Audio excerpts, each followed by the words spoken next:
Soy Fernando Díaz Villanueva, hoy es 11 de abril de 2021 y esto es La Contracrónica.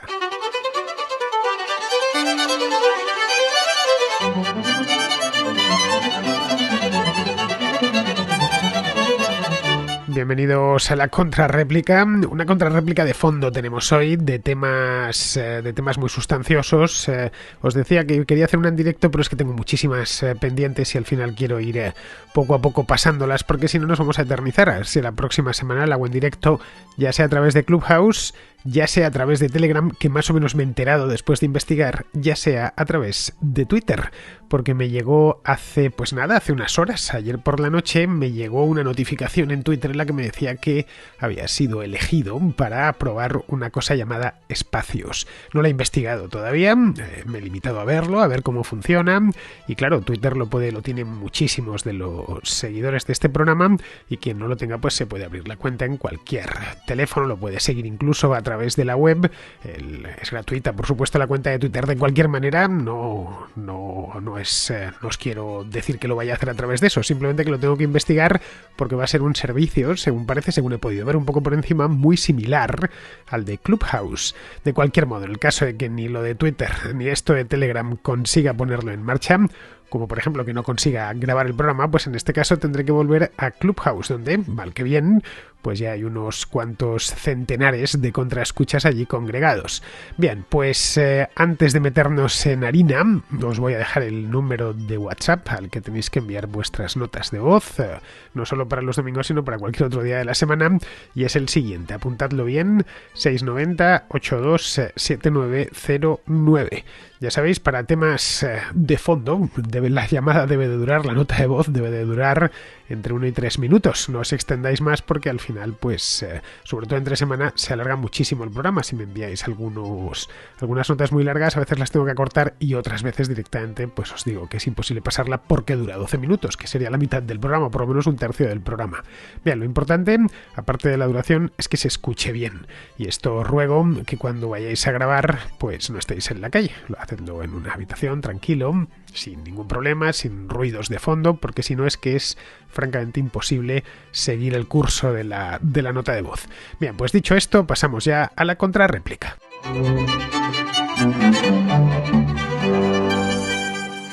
Empezamos con Javier, que es un joven que estudia Derecho y que nos expone la perspectiva de los jóvenes frente a los problemas actuales. Y escuchando tu programa y reflexiones de muchos de los oyentes, incluso reflexiones tuyas en la contracrónica y en la contrarréplica, me animo a enviarte esta nota de voz, porque a lo mejor te resulta interesante, y a muchos de tus oyentes seguramente también, la perspectiva que tenemos los jóvenes sobre la realidad social y política en la que actualmente nos encontramos, dado pues que somos el futuro generacional en todos los ámbitos del país y pues creo que puede ser interesante que se tenga en cuenta nuestra visión. Somos el futuro inmediato, por así decirlo.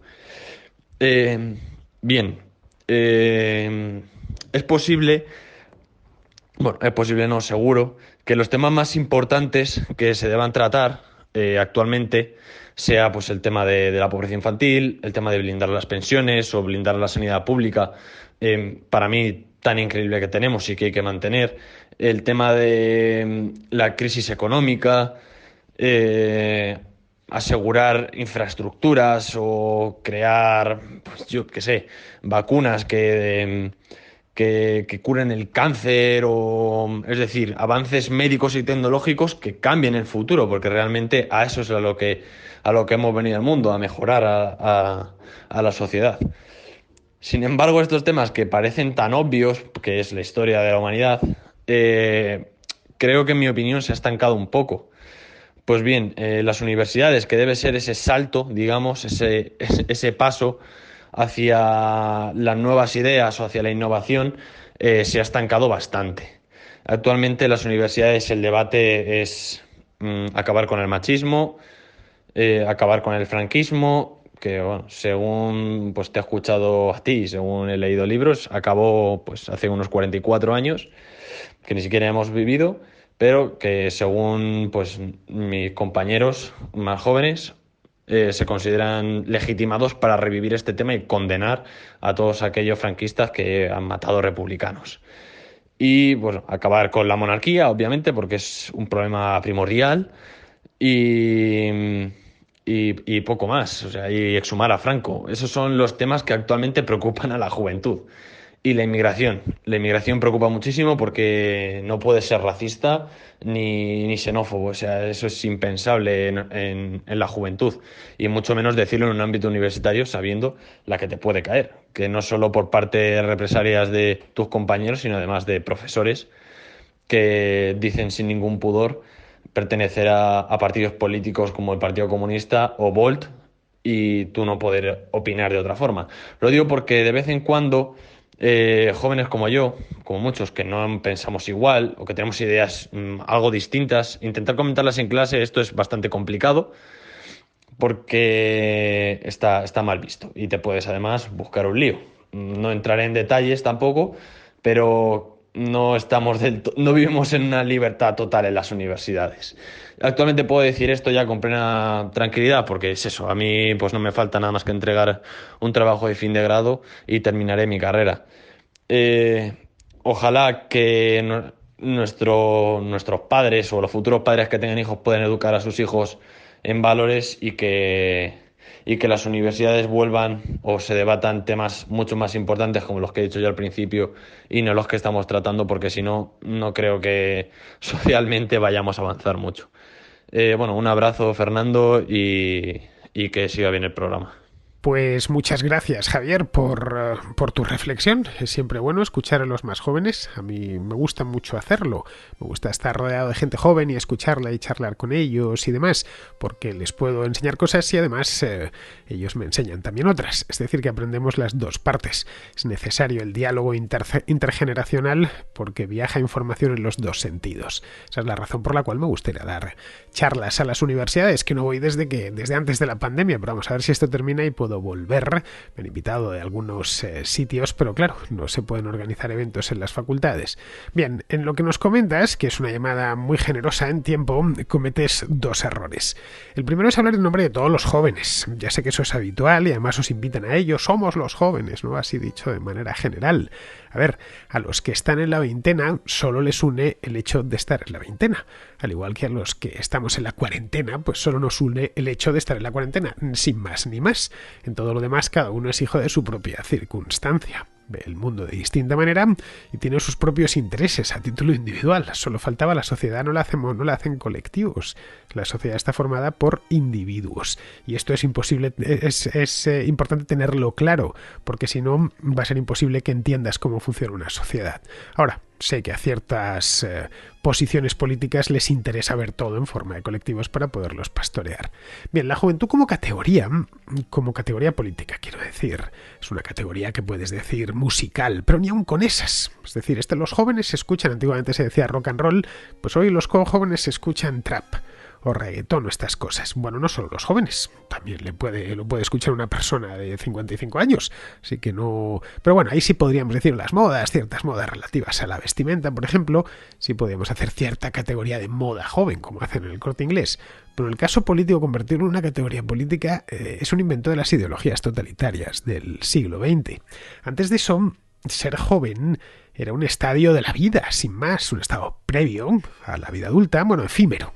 Previo y sobre todo efímero. La juventud era cortísima, hace un siglo, hace 2 siglos, que lo importante era llegar a ser adulto cuanto antes. Esa es la razón por la cual hasta los niños se los vestía de hombrecitos, iban con corbata y con chaqueta. Bueno, esto duró hasta, yo creo que bien entrada la década de los 50, incluso me atrevería a decir de los 60.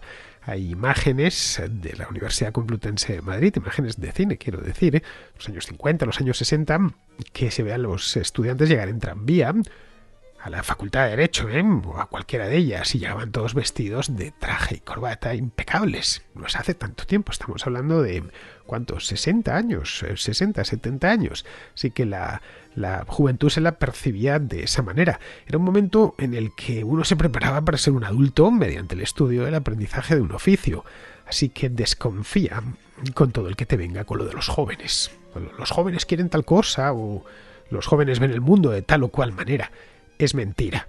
Cada joven quiere una cosa distinta y ve el mundo a su manera. Pero claro, como te decía antes, si se construye un colectivo de edad concreto, los jóvenes, también puedes hacerlo con los ancianos, pues se le puede pastorear mejor. Podrías pensar que los jóvenes tienen problemas comunes, no sé, como puede ser la búsqueda de un empleo, ¿no? Sí, eso está claro, pero eso sucede en todos los grupos de edad. 2 personas de 80 años pueden tener problemas comunes y los tienen, en el caso de los achaques de la edad, por ejemplo, o el incremento de las pensiones, o 2 personas de 40 también tienen temas que pueden ser comunes, como, qué sé yo, lo mal que está la educación, porque claro, tienen hijos pequeños, o si sube el precio de la luz, no sé. Pero claro, eso no significa que conformen una misma categoría política, para nada. Así que desconfía de los que compartimentan la sociedad en grupos de edad. Bien, ese era el primer error. El segundo error que cometes, Javier, es creer que las facultades de letras son toda la universidad. No es así, afortunadamente, no es así. La obsesión identitaria y los debates absurdos se están devorando desde hace años las humanidades. Pero no sucede lo mismo en carreras técnicas, como las ingenierías o las carreras de ciencias. Si tienes algún amigo o alguna amiga que estudia, no sé, medicina o ingeniería industrial, pregúntale a qué se dedican en la facultad y vas a ver cómo te contesta: a estudiar, y mucho. Allí los estudiantes se dedican en esencia a estudiar, a sacar buenas notas e ir haciéndose un currículum lo más aparente posible, porque intuyen que al terminarlo van a tener francamente complicado y se van a encontrar mucha competencia. Ojo, lo de tenerlo complicado tampoco es exclusivo de vuestra generación. La mía también lo tuvo, y la anterior, en fin. Que nadie ha salido de la facultad y estaban rifándoselo en la puerta. Bueno, elige sueldo, un cheque en blanco. No, eso no ha existido jamás.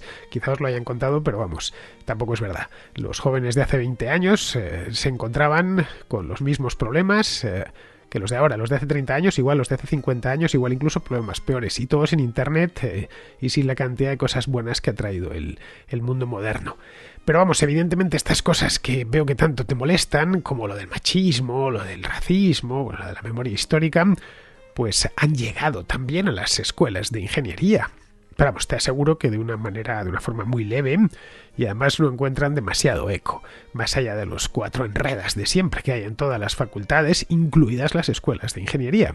De modo que la universidad, aunque solo sea en carreras técnicas y de ciencias, sigue formando muy buenos profesionales. El problema está, pues yo creo que como siempre, en las de letras. La verdad es que ahora es con el posmodernismo, pero vamos, hace 50 años estaba con el marxismo. Simplemente han cambiado, los profesores básicamente han cambiado de juguete.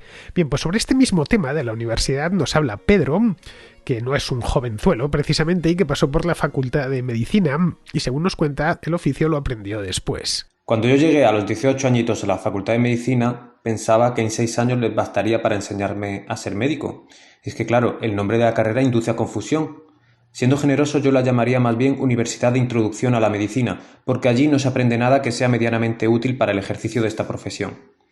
Así que, al igual que mis compañeros, cuando terminé la carrera me puse a estudiar la oposición MIR, que en España permite elegir la formación de especialista durante los siguientes 4 o 5 años. Para preparar este examen, el mercado ha provisto de varias academias privadas, y debo decir que en 6 meses en una de estas academias aprendí más que en 6 años de carrera, y lo digo sin exagerar en absoluto. ¿Con esto qué quiero decir?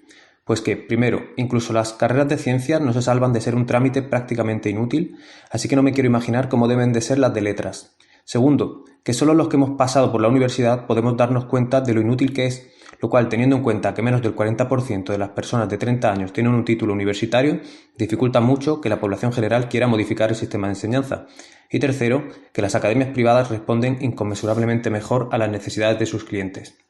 Mi nombre es Pedro y hoy trabajo exitosamente en Francia, por lo que aprovecho para recomendar a todos los médicos que me oigan a que pierdan el miedo a hacer las maletas y que voten con los pies si es que pueden hacerlo. Un cordial saludo, Fernando, y enhorabuena por tu excelente programa. Pero, Pedro, es que en la universidad no se enseña, ni en la universidad ni en el colegio. En la universidad se aprende si quieres hacerlo. Enseñar es algo imposible si no hay voluntad de aprender.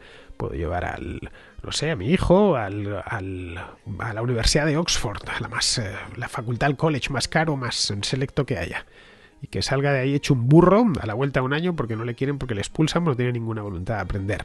A ver, el caso concreto tuyo que me comentas de la medicina, pues no lo conozco, pues no soy médico. pero sí sé que llegar a ser médico es complicado por amistades que tengo, que son médicos. Vamos, que es un oficio que lleva muchos años y bastantes sacrificios y renuncias personales.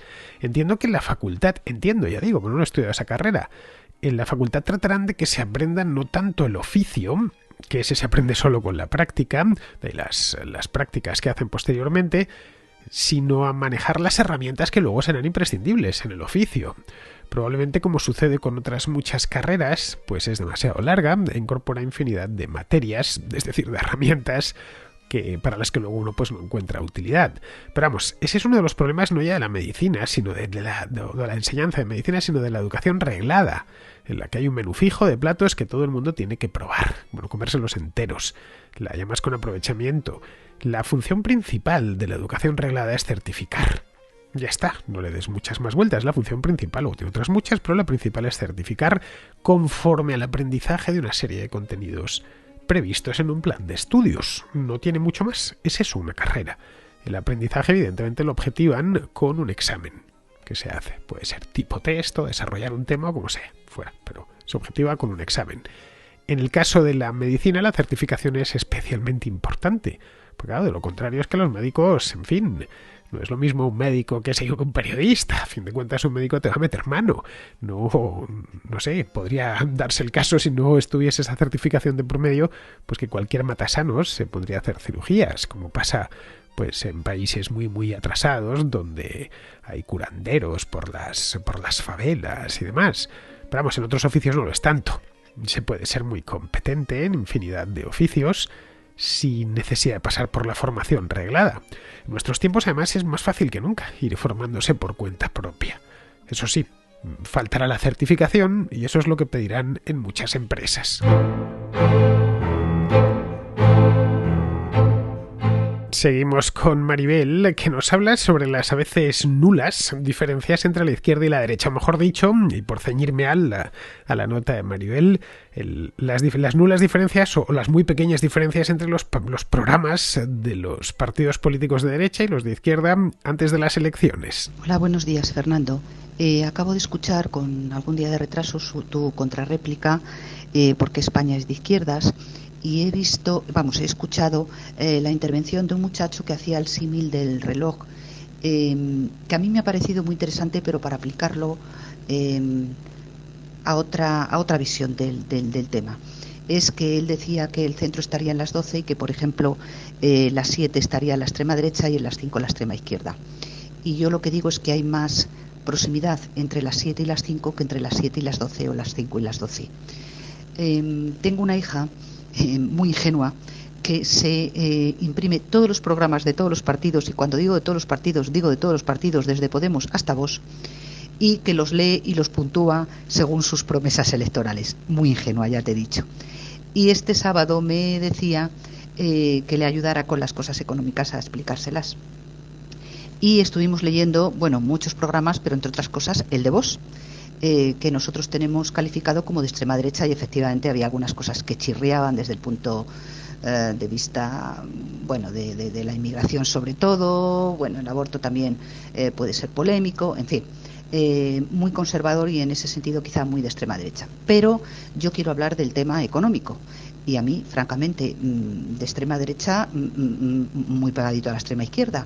Voy a ponerte como ejemplo dos de sus medidas. Una era que daría 100 euros por hijo de familia española, eso sí, pero a cualquier familia española por cada hijo le daría 100 euros, y a partir del tercero una cantidad mayor hasta que estos fueran menores de edad, y además independientemente de su renta.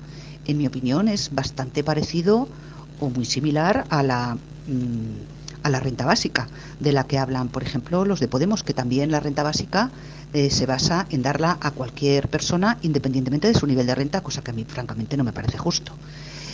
Otra de sus medidas, por ejemplo, era que los jubilados no pagaran impuestos, nada de IRPF, cosa que tampoco me parece excesivamente justa, pero que estoy segura que sería una medida que apoyarían con las orejas, que aplaudirían con las orejas los partidos más de izquierdas, como puede ser Podemos. En mi opinión, no es lo mismo ser un jubilado de 2.000 euros que ser un jubilado de 700. Y el IRPF nunca grava la capacidad económica independientemente de la renta, el origen de la renta, ya sea está una pensión, unos ahorros, un piso alquilado, un sueldo, en fin, grava una capacidad económica. Pero bueno, que lo que te quería decir es que tiene medidas económicas, y había alguna más que en este momento no recuerdo, pero que tiene medidas económicas que yo creo que podrían firmar perfectamente los de Podemos y que podrían votar los votantes de Podemos. O sea que, volviendo al símil del reloj, creo que las 5 y las 7 están más próximas entre sí que las 5 de las 12 y las 7 de las 12. Venga, un saludo. Bueno, Maribel, di de mi parte a tu hija que no se crea los programas electorales. Son todos muy parecidos, bueno, ella ya lo ha podido ver con sus propios ojos y además están llenos de mentiras. No te digo suelen estar llenos de mentiras, no, están llenos de mentiras siempre y en toda circunstancia. Os preguntaréis probablemente tu hija ¿para qué los hacen? Bueno, pues porque los tienen que hacer, porque algo tienen que decir durante la campaña. Algo es la publicidad, es la propaganda, ¿no? Nosotros somos diferentes y vamos a hacer tal y cual cosa. Necesitan un lugar donde escribir sus propias mentiras. Al final, la realidad es que la diferencia entre la izquierda y la derecha es pequeña, por lo menos en países como España. Es decir, si luego se quedan unos simples puntos en el IRPF y que, bueno, que el programa identitario, ya sabes, la cosa del feminismo, etcétera, pues sea más o menos extenso. En el resto es todo prácticamente igual. A ver, no estamos en los años 30, el siglo pasado, cuando, no sé, entre el Partido Comunista, por ejemplo, de aquella época, que apostaba directamente por la revolución bolchevique y colgar a los ricos, y Renovación Española, que era el partido de Calvo Sotelo, un partido tradicionalista, monárquico, bueno, querían un estado monárquico y confesional, pues entre ambos, y estaban ambos en la Cámara, y ambos se presentaban a las elecciones, y ambos obtenían un número de votos parecido, por cierto, había una gran diferencia. Si vemos los líderes comunistas, bueno, los periódicos militantes que existían en los años 30, uno le llama la atención cómo se lo tomaban de en serio aquellos candidatos. Hoy, en cambio, no sé. Bueno, y si miramos los programas electorales de la República, que eran soflamas, básicamente. Hoy, por ejemplo, si tomo el programa del PP y le quito 3 cosas, pasa por el del PSOE sin demasiado esfuerzo, ¿eh? Le cambiaría el logo, evidentemente, pero es que voy un poco más lejos. Si pillo el de Podemos y le hago unos ajustes algo mayores, lo puedo hacer pasar por el de Vox. Ojo, sin mucha complicación, ¿eh? Son programas llenos de vaguedades, de promesas tontas que por supuesto no van a cumplir, o que son directamente imposibles de cumplir, y mucha paja, toda la del mundo, mucho politiqués, ya sabes, los adjetivos que utilizan son siempre lo mismo, mucho hablar en primera persona del plural, como si ellos y nosotros fuésemos lo mismo, no, tú te vas a enchufar a mi bolsillo, no yo al tuyo, pero bueno, total, que nadie se los lee, bueno, menos tu hija, que como bien dices es muy ingenua todavía y se los estudia, y por supuesto los programas no constituyen contrato alguno, vamos, que si luego el partido gana y hace lo contrario de lo que ponía en el programa, nadie se lo va a echar en cara. Pero no ya los votantes, ni siquiera los militantes, porque todos partimos del convencimiento íntimo que las elecciones se mienten por sistema. Fuera. ¿Significa esto que da lo mismo que gobiernen unos u otros? Pues obviamente no, hay algunas diferencias, claro está, pero se limitan a eso que te he dicho antes, cuestiones fiscales de menor porte, en fin, nadie pide suprimir el IRPF, por ejemplo. Nadie que yo sepa, no sé si algún partido de los grandes, siempre hay algún partidillo pequeño, ¿no? Que es más radical, pero digo de los grandes. Y las cuestiones identitarias, que ahí sí podemos encontrar alguna diferencia mayor, pero no es tampoco muy grandes. La extrema izquierda ya sabes que va a tope con el tema del feminismo y la derecha con el del patriotismo. Pero vamos, los límites, al menos en España estoy hablando, y en casi todos los países, las democracias modernas, los límites por los que puede transcurrir la acción de gobierno están bien delimitados. Por un lado tenemos la Constitución, que ya es un valladar, y por otro lado, en el caso concreto de España, esa parte de la soberanía que se cedió a la Unión Europea hace ya 40 años, o casi 40 años. A Podemos, por ejemplo, le gustaría poder, no sé, crear pesetas, como hacer en Argentina, poderlas crear a placer. Pero no puede porque no puede influir sobre la emisión de euros, no los emite el gobierno. Y el Banco de España, pues sí, está dentro del eurosistema, pero nada más. Le gustaría también proclamar la República mañana mismo. Pero tampoco puede hacerlo porque la Constitución deja claro que España es una monarquía, así que habría que cambiar la Constitución y eso no es precisamente fácil. No es Casual que Podemos, cuando estaba en su fase heroica, la del asalto a los cielos, hablase de la Constitución española como el papelito del 78, el cerrojo del 78. Ahora, evidentemente, ya no están con esas, pero vamos, seguramente lo siguen pensando, aunque no lo digan en voz alta. Luego, si quieres ir al otro lado, a Vox, por ejemplo, y lo ha dicho muchas veces, le gustaría eliminar las comunidades autónomas, pero tampoco puede hacerlo porque están en la Constitución. Bien, el resultado es que no les queda otra que aguantarse. A ellos, tomados de manera individual, si tomamos los tomamos a los políticos de uno en uno, si te soy sincero, les da un poco igual. Su objetivo, el de todos, es llegar al poder y empotrarse en la administración, a ser posible, con carácter vitalicio. Bien, seguimos con Sergio de Zaragoza, que nos comenta una curiosa pregunta que le han hecho desde el Instituto Nacional de Estadística. Hola, buenos días, Fernando. Solamente una cosita rápida. Llevo durante los últimos meses, cada 3 meses, me llama el Instituto Nacional de Estadística para realizar una encuesta de estas obligatorias por ley. Y tras una serie de preguntas totalmente normales, desde si he cambiado de residencia hasta si sigo trabajando en el mismo sitio, la única pregunta que se sale un poquito de tiesto es: ¿aceptaría usted trabajar menos horas semanales, por supuesto, por menos dinero? Me da la impresión de que se nos avecina, se nos viene encima una reforma laboral cuanto menos curiosa y preocupante. Un saludo. Bueno, ya sabe Sergio que están ahora con lo de trabajar 30 horas. Íñigo Errejón y sus cuates se están gastando un dineral en hacer un estudio para ver si esto de las 30 horas es viable o no.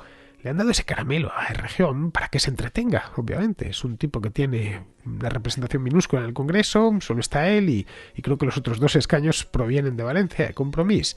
Pues esto es curioso que justo le haya dado por esto, porque Errejón no ha trabajado en su vida. Pasó de ser becario en la Universidad de Málaga, una beca que no aprovechó porque estaba politiqueando, a ser diputado en el Congreso. No ha hecho más. Así que nada, un tipo que no conoce más trabajo que el de diputado va a decirnos si el recorte de jornada es o no viable.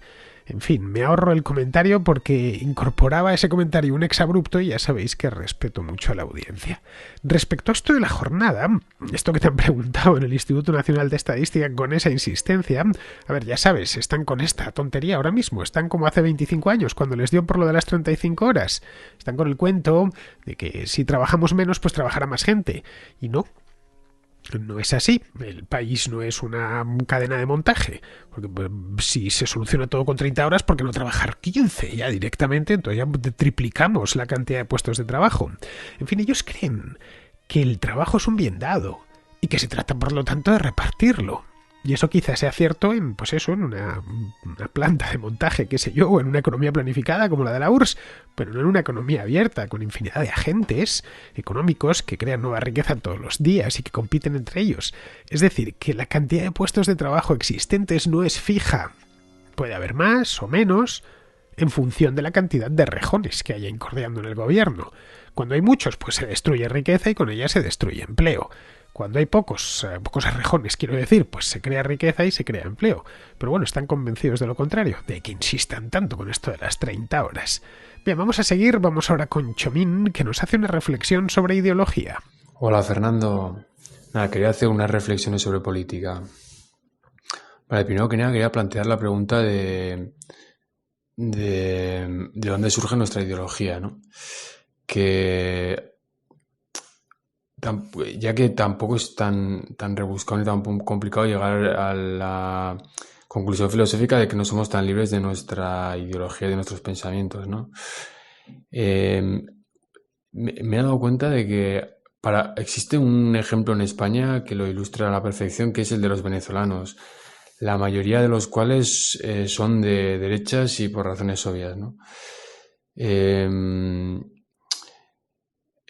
No digo que esto sea malo, pero digo que están muy condicionados por las experiencias que han tenido y por el entorno cultural en el que han vivido, ¿no? Ya sea para bien o para mal, ¿no? Y yo creo que eso nos pasa a todos. Entonces, nada, simplemente por estas y por otras razones quiero mandar un mensaje de tolerancia hacia el pensamiento de los demás, ¿no? Ya que, o sea, realmente todas las posiciones tienen argumentos lógicos, ¿sabes? Entonces no creo que haya una verdad absoluta y menos en política. Entonces nada, creo que todos nos deberíamos poner un poco las pilas en esta tarea y principalmente los políticos que son los que menos lo hacen, ¿no? Porque después de todo, ¿quién sabe de política? Desde expertos en ciencias políticas, hasta, pasando por economistas, etcétera, los tienes de ambos, vamos, ¿no? Desde la izquierda hasta la derecha. Y eso, y ellos son expertos, qué decir de la gente a pie, entre los cuales me incluyo, que realmente no sabemos demasiado de política, ¿no? Entonces, nada, simplemente decir esta reflexión y hacer un último comentario, que es que me he dado cuenta, llevo poco escuchando tu canal, pero me he dado cuenta de que la mayoría de los comentarios son de gente de derechas. Y nada, no es que yo tenga un pensamiento político muy estricto, pero sí que he votado a la izquierda y me siento más identificado con ella. Y nada, me ha gustado, la verdad, me ha gustado que un canal le pueda gustar tanto a una persona de izquierdas como a una persona de derechas. Creo que eso es una garantía, ¿no? Al principio me ha extrañado un poco, pero luego me ha gustado mucho. Y nada, felicitarte por esto y pues, por todo tu trabajo. Y mandarte un fuerte abrazo. Los venezolanos de derechas, Chomín, son los que encuentras en España. Si vas a Caracas verás que ya no hay tantos. Pero vamos, los que tenemos aquí han salido escaldados de aquello y bueno, pues obviamente es muy difícil que se la vuelvan a colar. Respecto a lo último que comentas, a ver, yo hago mis programas no hago mis programas para personas de izquierdas o de derechas, los hago para personas a secas.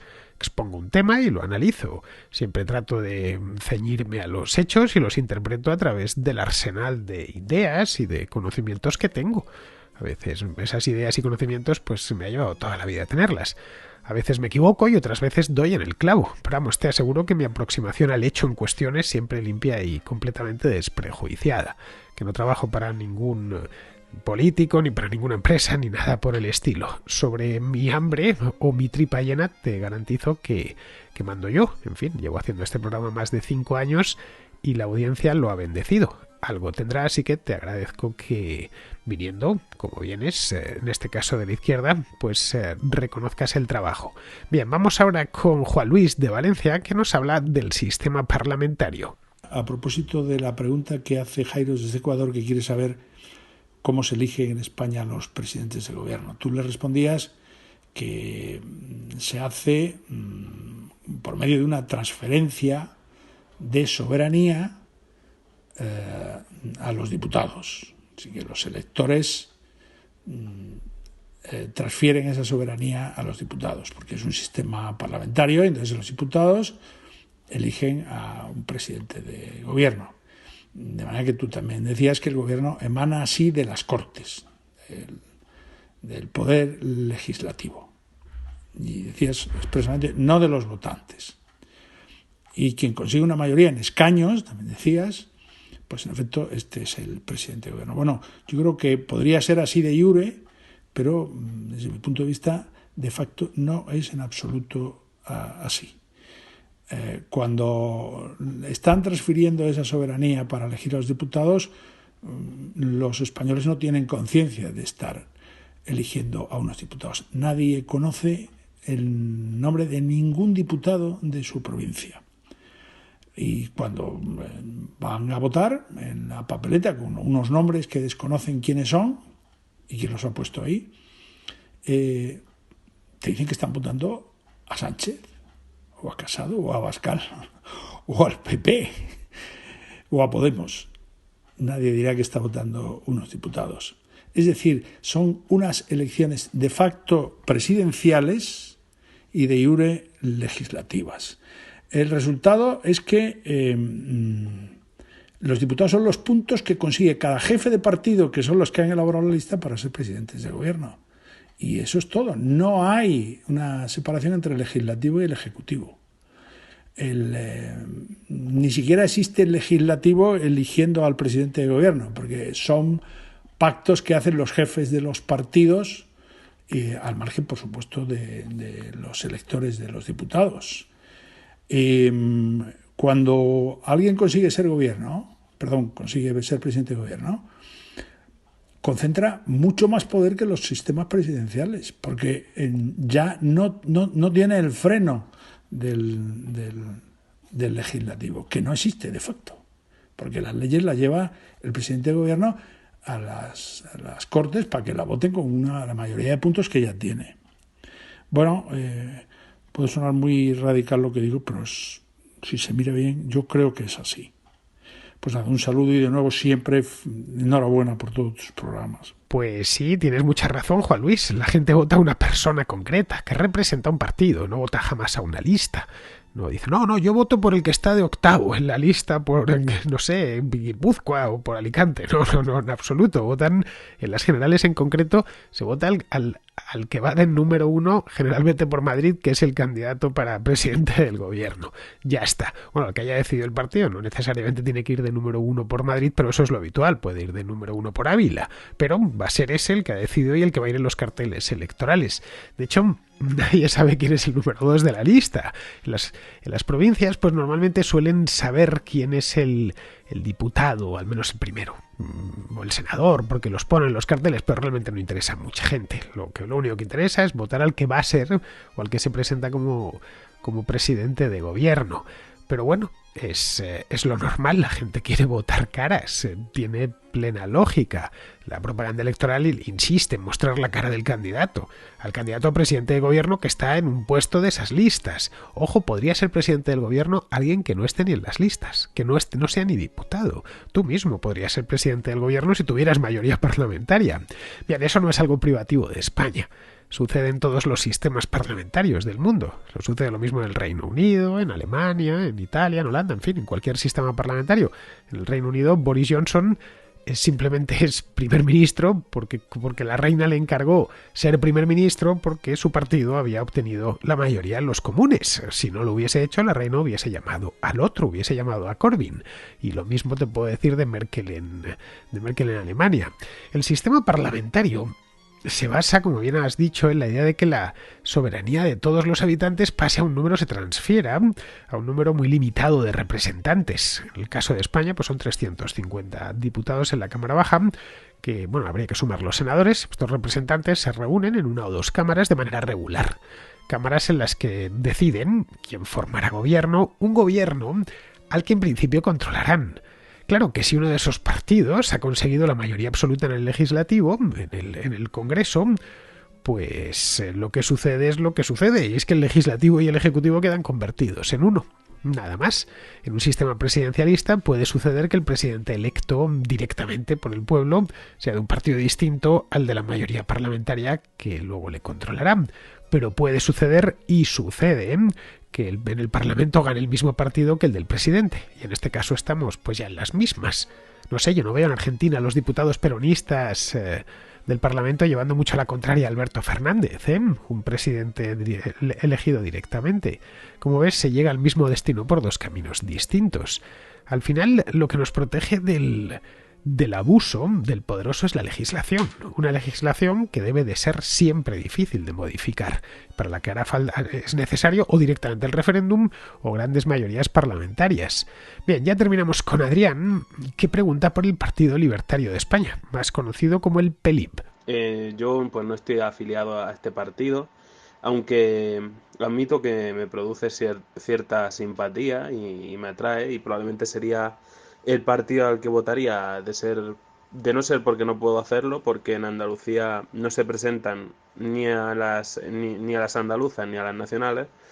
De hecho, me gustaría poder participar y ayudar a recoger firmas para que se pudiera votar este partido, pero no hay forma de contactar, y realmente cuesta incluso ayudarles a ellos, ¿no? A que se les pueda votar, ¿no? Pero bueno, quitando esto, yo creo que el Partido Libertario tiene un problema de fondo que sus propios fundadores no han sido capaces de ver del todo. Y es que no se han dado cuenta de que yo creo que viven personalmente mucho en el plano teórico, más que en el plano práctico. Entonces, yo veo que muchos liberales, no solo en el Partido Libertario, sino otros liberales en general, como Huerta de Soto, como, bueno, mucha gente, muchos libertarios, ¿no? De diferentes ramas, ya sean minarquistas o anarcocapitalistas, pues bueno, están yo creo muy metidos en el discurso teórico, en el tema de que si la reserva fraccionaria de oro, que si tal, están metidos en unas disputas que realmente estos liberales teóricos a los que me refiero pues están enfrascados, y es que a lo mejor un liberal dice que tendría que tener el dinero una reserva fraccionaria en oro, otro dice que no, y ya se pelean. Y ya pues parece que ya son irreconciliables cuando la realidad es que en el 99% de las cosas están de acuerdo. Y solo por ese 1%, como el tema de la reserva fraccionaria, ya se separan y ya parece que están como casi enfrentados, ¿no? Entonces yo creo que entre los liberales falta un sentido de unión, un sentido bueno, de que qué importa que estemos en desacuerdo en una cosa cuando estamos en realidad en acuerdo en mil, ¿no? Y yo creo que falta un poco ese sentido de la practicidad, de que falta práctica, de que hay que dejar un poco el tema teórico a un lado y que hay que ir un poco a la acción, hay que ir a hacer un discurso que la amplia mayoría de gente pueda digerir. Y eso es lo que falta. Y efectivamente, tal y como tú dijiste, necesitamos un Javier Milei, una persona con valentía, con pelotas, como se suele decir ordinariamente, pero es que es así, es que Javier Milei ha dado en Argentina un golpe sobre la mesa porque ha hecho el discurso libertario liberal, no el discurso verdaderamente libertario, lo ha hecho digerible para las grandes masas y ha desmontado los grandes, por así decirlo, los grandes dogmas creados por la izquierda sobre el liberalismo, los ha destruido totalmente en un mensaje que todo el mundo ha podido consumir. Y no estamos los liberales aquí en España pues diciendo no, porque que si la economía, porque si es que esta cuenta, esta suma, esta gráfica, porque es que los datos de no sé qué, cuando la realidad es que los datos no ganan los debates, lo que ganan son ideas simples y fáciles de entender. Eso es lo que vende y eso es lo que Javier Milei comprendió.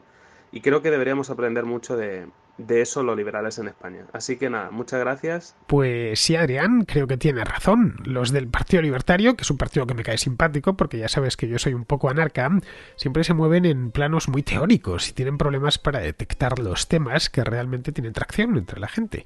Tampoco lo tienen fácil, eso sí, ¿eh? Son pocos y disponen de muy pocos recursos. La política es lo más caro que existe. No vendría mal que encontrasen a alguien como Javier Milei, pero claro, eso tampoco abunda. Pero bueno, en España sí que tenemos liberales mediáticos, ¿eh? Hay unos cuantos. Por ahí tienes a La Calle o a Rayo, que son dos rutilantes estrellas televisivas.